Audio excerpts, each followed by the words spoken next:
Today we're joined by Brooke, a floral designer from New York, who's going to show us how to arrange a bunch of flowers at home for under $50. But first, tell me a bit about yourself.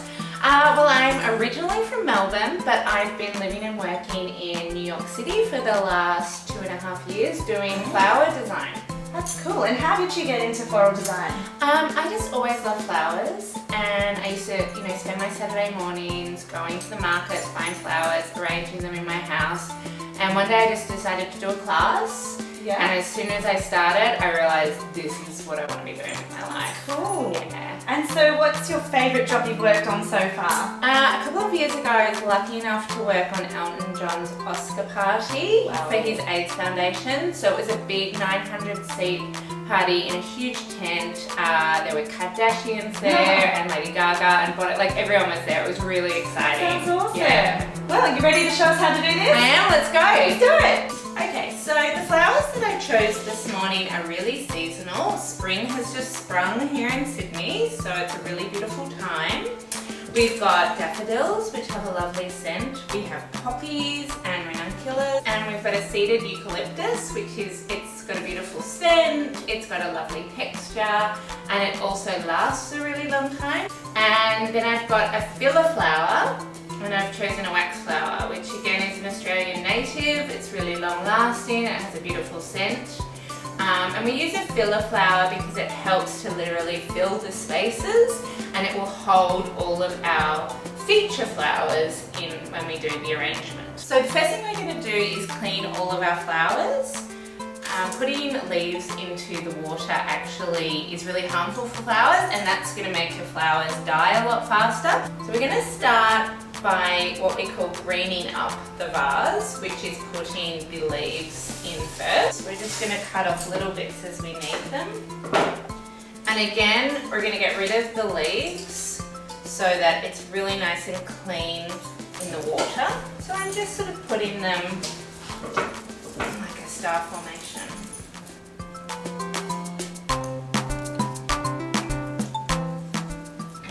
Start adding in some of the filler flower, and again it's a really big stem, so we're just going to take small pieces and just pop them in. We don't want it too even.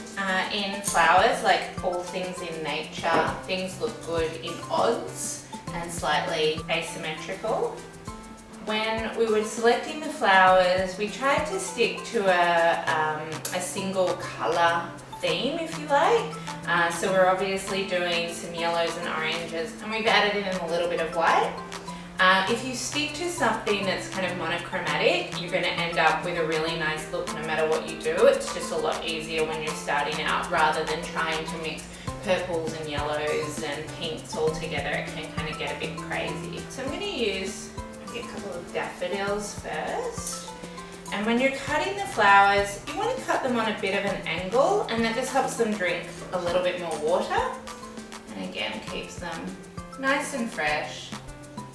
And I'm just going to angle them in so that the heads face out so you can see how pretty they are.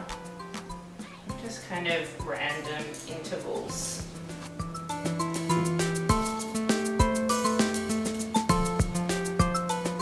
So I'm kind of making a little circle around the sides, but I'm also starting to fill in a little bit in the middle so that everything is kind of evenly balanced all throughout the arrangement, and that'll make it look really cohesive.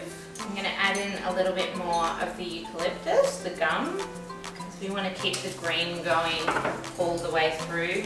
Good idea to keep turning the arrangement as you go so you can see that you're not missing out or leaving holes in little sections. When you're cutting stems, always remember that you can cut it shorter, but you can never cut it longer. So if you're not sure about the size, you can kind of measure it against the vase, give it a generous cut, and then if it's a little bit too tall, like this one is, we can always go back, cut another centimetre or so off. Much easier to cut a little bit off than it is to try and hide a really short stem. Magic. I mean, the flowers already look good, so how bad can it be?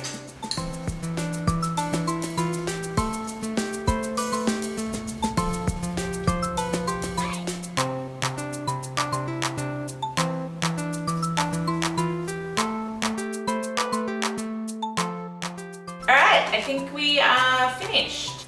It's always going to look different depending on the different flowers, and that's kind of the idea with this arrangement. It's supposed to always look new and fresh. And it cost us a bit under $50 and not much time. So you can do this every week in your house.